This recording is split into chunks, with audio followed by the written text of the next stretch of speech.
This is Pet Life Radio. Let's talk pets. This show is brought to you by Pet King Brands, the makers of Zymox and Oratine. It's Oh Behave with Arden Moore, the show that teaches you how to have harmony in the household with your pets. Join Arden as she travels coast to coast to help millions better understand why cats and dogs do what they do. Get the latest scoop on famous faces, their perfectly pampered pets, and who's walking who in Rin Tin Tinseltown. From famous pet experts and best-selling authors to television and movie stars, you'll get the latest buzz from wagging tongues and tails. Garner great pet tips and have a doggone fur-flying fun time. So get ready for the pause and applause as we unleash your Oh Behave host, America's pet edutainer, Arden Moore. Welcome to the Oh Behave Show on Pet Life Radio. I'm your host, Arden Moore. I'm betting that scuba gear, hiking boots, probably a well-used passport are always within reach of our special guest today. In his worldwide adventures, he has ushered loggerhead turtles, they're hatchlings actually, back into the Atlantic Ocean. He's come face to face with brown bears in Alaska, and he will never forget an encounter with an elephant in Cambodia. Please welcome to the show Emmy winning and host of the Wildlife Nation, Jeff Corwin. Welcome to the show, Jeff. Thank you. I'm delighted to be here, Arden. You seem very serious today. We're going to have some fun, right? Oh, no, I'm just hearing all that noise back there, and I'm hoping my family can keep it down for just half an hour or however long this takes. Okay, we'll keep our paws crossed. Yeah. You definitely are a man with great missions. You're protecting wildlife. You're protecting our planet. We're going to dive into the world of Jeff Corwin after we take this commercial break. So you all know the drill. Let's just sit and stay. We'll be right back. Time for a pause. 4 furry ones, actually. Sit and stay.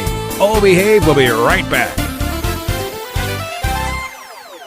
Pause up, pet pals. Arden Moore here to talk about the importance of keeping your cats and dogs hydrated. Yes, clean water is great, but not all pets, especially cats, will lap up enough water every day from the bowl. Or maybe your dog is thirsty after a long walk. That's why I'm a big fan of 2 new isotonic drinks called Kitty Raid and Doggy Raid. And there is a great meal topper to enhance kibble called Yummy Raid.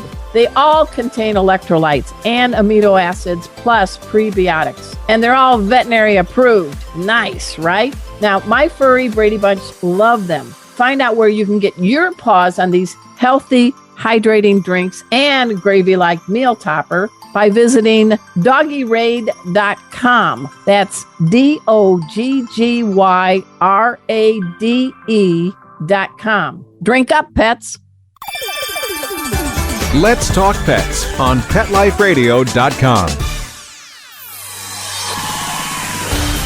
Oh Behave is back with more tail-wagging ways to achieve harmony in the household with your pets. Now back to your fetching host, America's pet edutainer, Arden Moore. Welcome back to the Oh Behave Show on Pet Life Radio.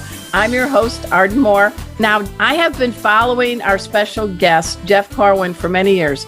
Jeff, I'm not a stalker. Don't worry. All cool. I do believe you should proclaim that you own Saturday mornings on TV. Wouldn't you say that? Come on. I'm really proud of what we've done for the past almost 12 years, I think. We've held the highest rated time block on television. And with Hearst, we've helped to really transform this quadrant of television from what was once just commercials to really explorative, adventurous television that inspires us all just to be a little bit better. I have a cup of coffee every Saturday morning waiting for you, man. And I loved it when for years you were Ocean Treks with Jeff Corwin on ABC. I've been on a few cruise ships. Never saw you around the ship, just teasing. But then the pandemic hit, right? And cruise ships got docked. But you are a man that keeps going and growing. And in October, you launched the new show on ABC called Wildlife Nation with Jeff Corwin. And it's in partnership with the Defenders of Wildlife. I just think you're a man on the move and always with a backpack or scuba gear But tell us a little bit about, if you wouldn't mind, COVID was terrible to a lot of different shows. I actually watched reruns of you on cruise ships because I was like, Yeah, it was COVID was life changing or life stopping, if you want to say that. It was interesting. Before COVID, that year, I went to over 26 countries, logged in about 1 million miles. And during COVID, I went in a plane once. And it was during COVID that I just kind of had this idea. Well, we're in the middle of this pandemic. We're in this great juggernaut of ugly politics. Let's reintroduce America to our great, splendid wild backyard and bring them to the front lines of conservation and inspire them towards environmental stewardship. So Hearst and ABC loved the idea. I needed a great partner at every level that a partner could be. And that's where Defenders of Wildlife stepped in. yeah. And it's a great organization and it fits your wheelhouse, doesn't it? Well, it does. So you may watch the show and say, oh, that's great. Jeff is now working with Defenders of Wildlife as of this fall. Well, I've worked with Defenders of Wildlife for almost 20 years, I'd say. I remember learning my first board meeting when I joined their board of directors. I had my little daughter, Maya, with me. She was about 1 year old. She's now in college. Wow. And I remember learning maybe the boardroom with all the board of directors isn't the best place to change your daughter's diaper. And it was the first time I ever served in a board of directors. And I've worked with Defenders for many years on critical environmental campaigns. Defenders of Wildlife is a pioneering, no-nonsense organization when it comes to advocacy and policy. We have gray wolves in Yellowstone, and they're still there because of the work of Defenders. They are fighting for clean air, water, and endangered species. And I felt this could be a great vehicle for Defenders to share the mainstream message of why we all are so blessed to have these natural resources unique to North America. But that doesn't mean they're guaranteed to be there. We face incredible environmental challenges, but let's inspire through hope a journey that introduces this incredible tableau of nature and brings people to the table of conservation. Well, I got to tell you, years ago, I was actually an investigative reporter at something called Newspapers, the Fort Lauderdale Sun Sentinel, and did a lot of volunteer work with the loggerheads, you know, in Boca Raton and all. And I love that one of the very first episodes of Wildlife Nation with Jeff Corwin, you are there with the little hatchlings, and then you go high tech. Can you share people a little bit about some of the new ways groups like you are working to save these amazing turtles? Well, I love sea turtles. And I think out of the 26 episodes we did this year, we probably had 4 episodes that feature sea turtles. And that was really an incredible one.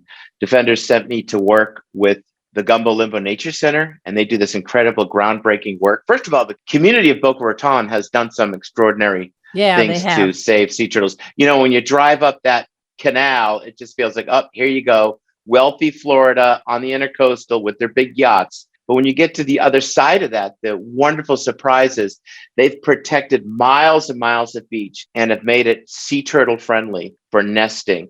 They regulate the light pollution. They put up lots of natural vegetation. They coordinate the nesting sites so the females aren't disturbed when they lay.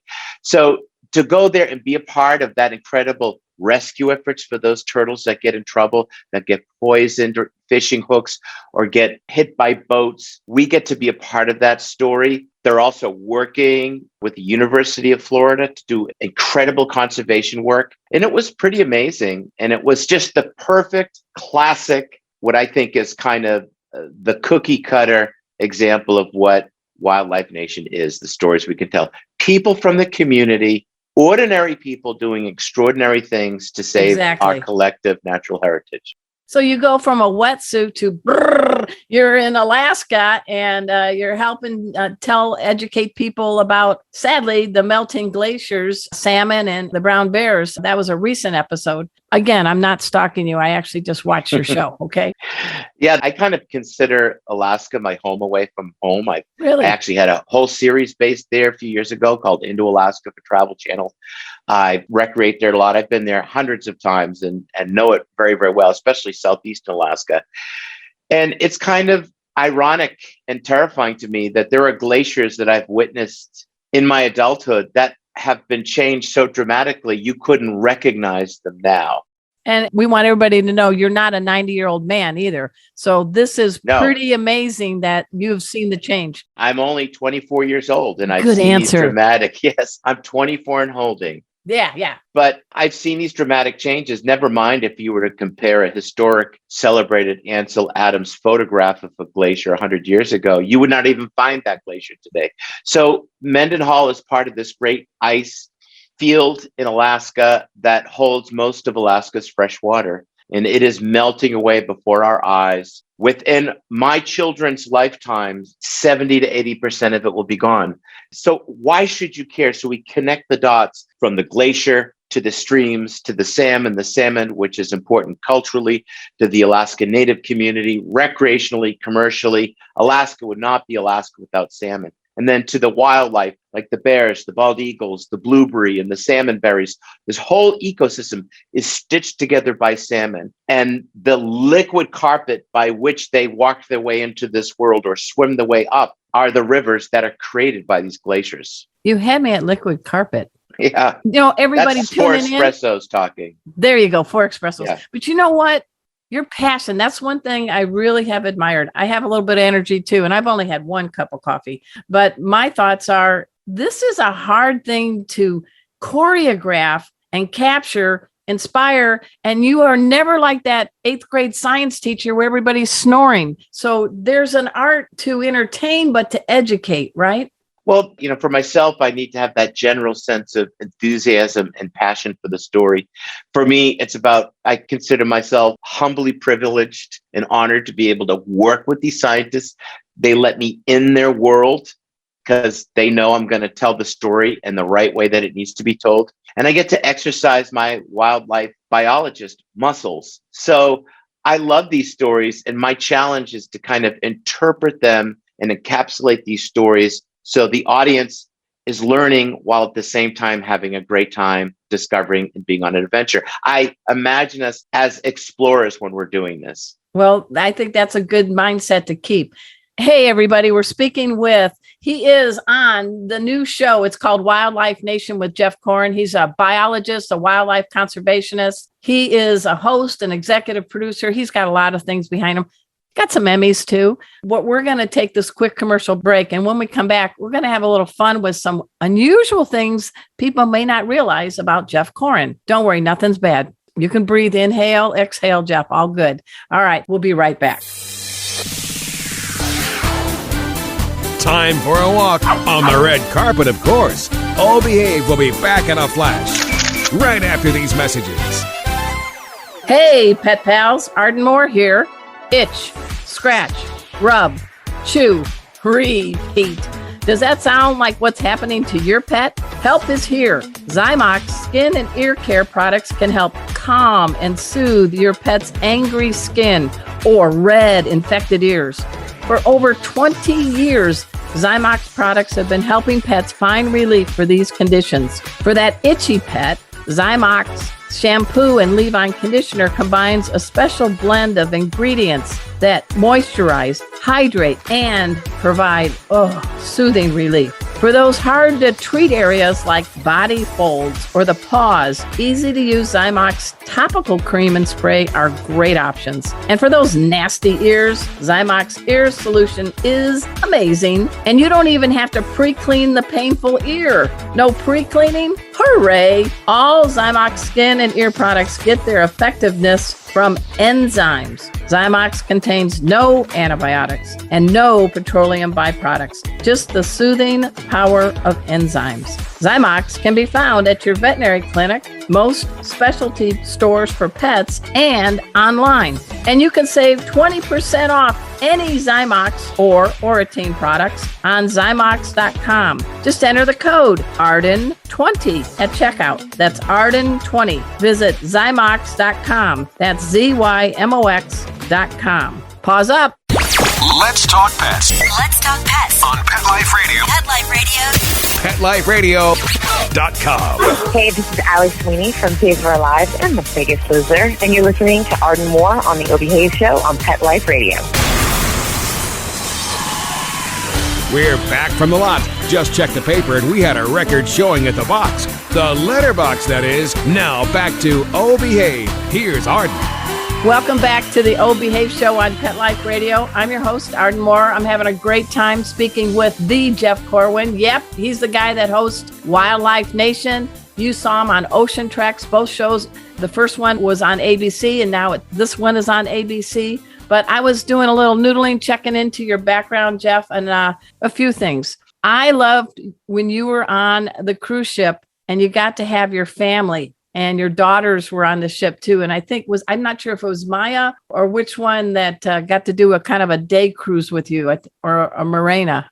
Marina and Maya and Natasha, my wife, they've all had a chance to be. Ocean Treks is this great project I've done with Princess Cruise Lines, or Princess as they like to be called, and just Princess. So this was a great series, Ocean Treks. It was. That it allowed us to really show people that you can reasonably and authentically have an incredible journey of culture, nature, and exploration and history and great food, all from the angle of being sustainable. And that was kind of the marching orders that we had. And we still have with Ocean Treks. We're still doing incredible projects with Princess. Oh, good. I'm glad to hear that. And I actually just came back from the Caribbean with Princess for new Ocean Treks adventures, really focusing on how the cruise industry is trying to transform to be really sustainable. And they're making some pretty Herculean steps forward, especially Princess. And I wanted to explore that. But it was a great adventure. My kids had a chance to travel the world. Since my career began nearly 30 years ago, my oldest daughter, Maya, who's now at Temple University, she spent in utero in Kenya and had her first birthday in South Africa. Yeah. So my kids have had a chance to be really global. And what's wonderful about Princess is they really were excited. So they would make it so I could bring my family with me and they could have their own family moment, a part of the show, and really see the world, which was awesome. I thought they were great. I got to ask you this. You're on a ship. You can't just hide. You need to go to get something to eat or do something. How do you handle the fame on a ship with lots of people in a limited space? Because you're not in the Alaskan wilderness. Well, it's interesting having television series, probably 12 of them, and other various projects that have been around the world. At various points, I've had my shows broadcasted in 100 different countries. And so there's always been that sense of people are probably going to know who you are. But when you're in a Princess ship, you literally have a captive audience. And some of those people you've inspired to take these adventures. So I love that experience. People are always very, very kind. We have to be very creative, and when we're on the ship, because there's an art to making a TV show, and we have to be strategic on how we pull it together. How an episode came together in Ocean Treks probably is not how you would imagine it when you watch the episode. You just teased me. Give me an example. What do you mean? So it takes days to make an episode. So when you go to a place, you really have a very minimal time to get in there and create this really robust, adventurous journey that in a very, very attainable way can be experienced by people really on one day. So yes, exactly. You could actually take one of our stories that we did. All of our stories were strategically done and planned out that in theory, if you were really planning it and did your homework and dotted your I's and crossed your T's, you could have pulled off the specific adventure. But really, they're really meant to be an inspiration of how to look at these destinations, to push yourself, as I would say, explore the world and find your own adventure. We're going to have a little fun because I was doing some noodling, checking out Jeff. I had no idea, Jeff, you actually starred in a Claritin allergy commercial once? I did. Yeah, I've done a few. I've always struggled with allergies, and that was a lot of fun. We did a Claritin commercial in Costa Rica, which was a lot of fun. I've done a few commercials over the years. So one of the byproducts and opportunity, I guess, of having at least TV show. I hope it's nothing embarrassing that you had to do a commercial for, but allergies hit a lot. I'm not doing anything for catheters yet. They're all right. Way off in the distance. Well, this is the Old Behave Show. I love also, this is going to jog some memory. What character did you play in the cartoon series Pound Puppies? Do you remember? Oh my gosh. What character did I can't remember. Who did? I remember I was in a Tinkerbell movie. Okay. I didn't know that. I played one of the fairies called Buck, who Careful how you helped. pronounce it. Okay. I know. Well, and the mission of Buck, who was kind of like a deer, half kind of little person fairy. Buck's mission was to work with Tinkerbell and the team of other fairies and creatures that lived in this forest to prepare them to take on the Nether Beast, which is this creature. And it was all these actors and actresses in the cast. And I remember my agent said, "Oh, would you want to be in this?" And I'm like, "Oh, I don't think I want to do a Tinkerbell movie." And then my daughter at the time, she was probably 5 or 6, her eyes lit up and she looked at me, she said, "Tinkerbell." And I went, "I'm going to do it. Sign me up." There you go. And it was a lot of fun. You're a good dad. But I can't remember, what was my character in Pound Puppies? I can't remember. I was just trying to. I did. I remember that was a lot of fun. Pound Puppies. Oh, I think did I play either a crocodile or I played the guy who catches the crocodile? I think you might have. Yes. Yeah. My producer, Mark Winter, his kids would watch Pound Puppies. So I jogged his memory. The other thing I thought was kind of cool, you were one episode, you played yourself back in 2003. I'm looking for my notes CSI here. Miami. CSI Miami. Yeah, and CSI. That was awesome. What, you did something with a live crocodile? Well, basically, it was kind of cool. It was the first time they ever did this. They took a real live human being and had that human being play their actual role in life in a fictional drama series. So I basically got called in. They basically were trying to solve what cause of death, which clearly had a connection to crocodile being a predator. So I was like, my big line was, "You can't kill it. It's an endangered species." Yes. So essentially we lavaged the crocodile, which is a technique. We fake lavage it. We didn't lavage a real crocodile, but we basically, and then you see the leg of the victim drop out of the crocodile. And I'm able to show that it was severed by a saw and not the crocodile's jaw, and saved crocodiles to survive another day. Move over, Crocodile Dundee. Yeah. We have Jeff Corwin in the house. Hey, what about, I think this is cool. I know everybody's been teasing Paul Rudd because he's sexiest man alive on People Magazine, but didn't you make People Magazine's most beautiful people edition once? I did, and that was fun. And I thought a lot more would happen from that, and that did. I was like, now my career is really going to take off. And it was like, oh, I don't think people read magazines anymore. So, all right. What about, let's get to that elephant. We've been teasing everybody all show. Cambodia, elephant, Anderson Cooper. What happened? So that was for a series that I had created for CNN called Planet in Peril, where we exploit. This is one of the first series, I don't want to say modern series, but 2000 or whatever, where we had a global, very impactful look where we distilled down what's happening to the planet, climate change, habitat loss, endangered species. And we were working at a facility I'd worked at many times in Cambodia called Num Tamau, working with elephants that I'd worked at. These were all rescue elephants that had lost their limbs to snares, poacher snares, or had been other problems in conservation, habitat loss issues, rescued from circuses. And this elephant had a bad day and nearly ripped my arm off. And it took a long time to heal. So what exactly happened? Were you just going to touch them? It's a great example of we were bathing with the elephants and cleaning them and washing them. And the elephant, for some reason, decided to take her frustration out of me and just, pick me up like a rag doll and whip me around. And if your dog messes with you or a human messes with you, you can walk away from that. But if something weighs 8,000 pounds, you don't have a chance. So luckily, we were able to diffuse that. I was able to get my arm out of its mouth, but I don't think I would have lasted much longer. I mean, it was that close. Wow. Left hand or left arm? What? Left elbow. And aren't you left-handed? I am left-handed, yeah. Today, I literally was icing my elbow. I don't know if it's from going to the gym or using this is my fishing rod hand, but I have a little issue there. I don't think it's from that. That was so long ago, but I was very, very lucky. It could have been a lot worse. And see, I even noticed you were a lefty like I am. See? Yeah. That's what the reporter in me does. I try to get the details. I wanted to ask, tell us a little bit more about the new show. I know it debuted in October. I love the fact that you're going coast to coast. We did talk about the sea turtles, but you also have, I don't think you ever sit still, frankly, but you were recently at the Southeastern Wildlife Exposition and you met Hannibal, the bald eagle with one eye. Yeah. So I was every other year, I'm the keynote speaker for the Southeast Wildlife Expo in Charleston. And this is where some of the best wildlife artists in the world come for this 3-day festival of food and culture and nature. It's an awesome event, especially I love, as you can probably see my decor, I love that sort of artwork. Yeah. And so, yeah, I've done that every year with those great folks. It's known as SeaWe. But, for Wildlife Nation, I think it's the show I've waited my whole life to do. It's about exploring the North American backyard that we all share. And it's not just about incredibly dramatic, powerful, iconic stories, which we do.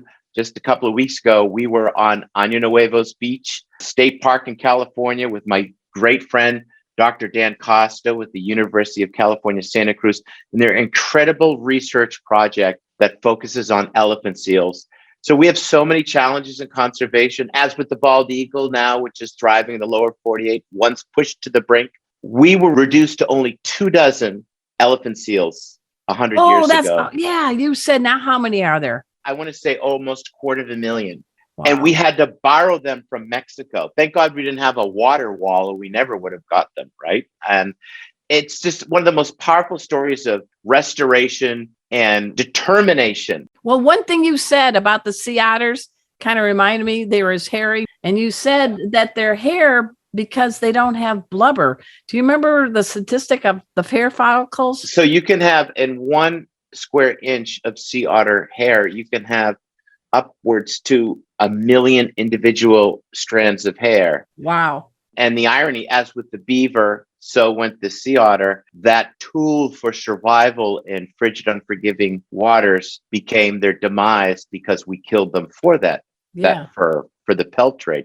We just did this amazing story on beavers. I was just editing it right before we began our conversation, where we work with the Tulalip tribal community in Washington State. And they're taking beavers that normally would be euthanized because they're getting into agriculture and they're creating dams and lodges. And they rescue those beavers and they are introducing them to protected areas to increase salmon population, to create good So it's the Tulalip people with their biologists are using salmon to save species. And that's also a big focus for us. We have quite a few stories that focus on the modern Native American conservation connection, working with pioneering conservationists and biologists from many tribal communities to tell the story of North American conservation. I think our epic story we had was we were in Alaska when the Alutiiq tribal community in Old Harbor on Cycladidic Island reintroduced bison after they were wiped out. Oh. And we worked with the Intertribal Buffalo Council that is a partnership of at least 70 different tribal nations that are working to restore the pure Yellowstone bison into the habitat where it once lived. Oh, that's awesome. Hey, what's on your bucket list? You've filled a lot in your bucket, but is there something on your bucket list you're really looking to do?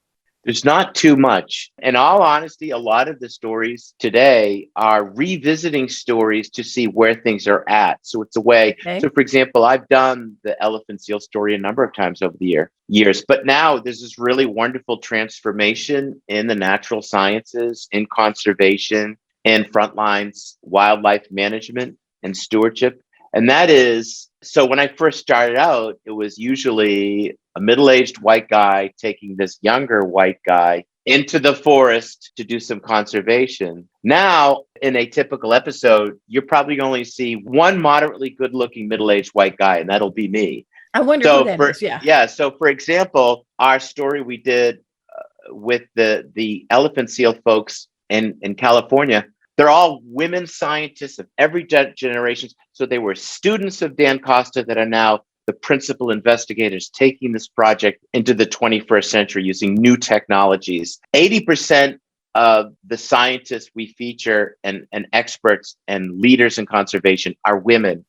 Wow. And I think that's such a powerful story to tell. And I think the other story we really want to tell is to show a great diversity of scientists. So I hope that not only by telling the stories of leading female scientists that are changing the world for everybody, I really look forward to the day to seeing that diverse in every way human beings can be diverse.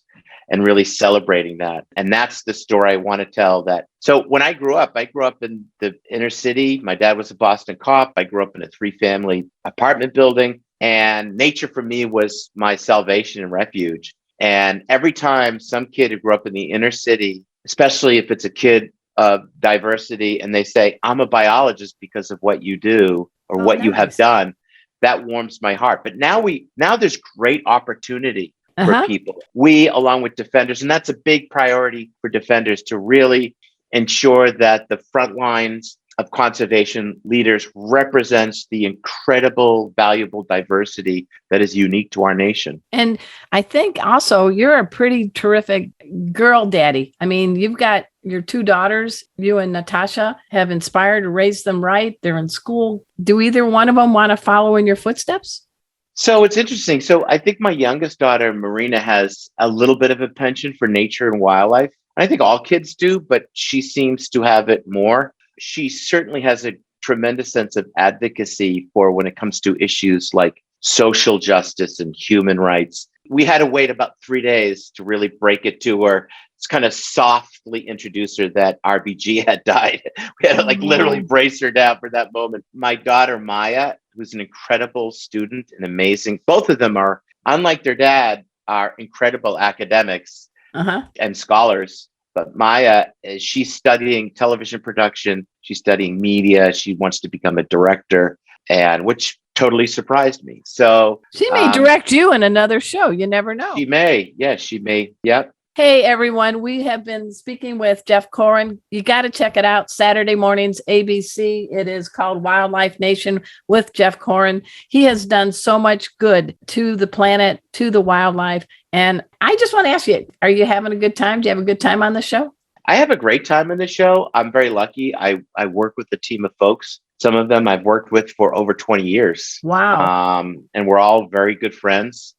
And Hearst is a great company to work with, a pioneer and leader in communications in the United States. And to have Defenders, an organization that I didn't just kind of bump into and said, let's see if we can make this work. I have a great understanding of who Defenders is and how important their message is, and that we get to be a vehicle for their mainstream mission of waking up America to our responsibility and our opportunities with the nature we all share. It, to me, is exciting. But yeah, I do enjoy it, but I enjoy it in different ways. I used to be shaking to jump in the water and catch this and jump on that, or take a lot of risk. And I still have to take a lot of risk in what I do. And I'm not someone who's fearful. I have no problem with heights or rappelling down cliffs or diving deep for something. And I'm good at those skill sets. But I'm also happy to sit back and just kind of watch people do it and kind of be there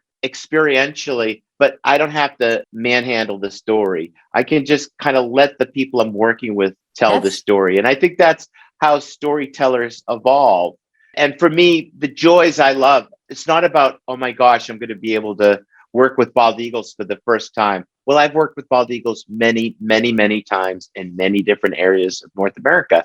But now I get to tell those stories differently, or visit with friends that are continuing their journey as leaders in conservation. And that's how it's changed for me. I tell the stories through a different lens. And I think that's how I stay fresh and stay relevant. And I'm more interested in the craft now versus the physical experience and the emotional high that you get from the moment of, I'm less interested in catching that snake, but more interested in seeing how we tell the story of that snake in the final product with the person who's trying to save that snake. Well, with age brings wisdom, and you have a remarkable new set of lenses that you're telling your story. Hey, everybody, we have had a great time talking with Jeff Corwin. I wish we could clone him, but he can inspire each one of us in our own way to help our planet, help our wildlife. So please do check out Wildlife Nation with Jeff Corwin on Saturday mornings. I want to give a shout out to my producer, Mark Winter, the surgeon of sound. Not sturgeon, Jeff, surgeon. Okay, just want to get that fish. Well, sturgeons could be very nippy. I've been bitten by a few. He's not nippy. Mark's not nippy. All right. I hope you all take a look at Pet Life Radio. We are the #1 pet radio network on the planet, 7 million listeners strong and growing. Check out ardenmoore.com. And until next time, this is your flea-free host, Arden Moore, delivering just 2 words to all you 2, 3, and 4-leggers out there. Oh, behave. Coast to coast and around the world, it's Oh Behave with Arden Moore. Find out why cats and dogs do the things they do and get the latest buzz from wagging tongues and tails in Rin Tin Tinseltown. From famous pet experts and best-selling authors to television and movie stars, you'll get great tail-wagging pet tips and have a fur-flying fun time. All Behave with America's pet edutainer, Arden Moore. Every week on demand, only on PetLifeRadio.com.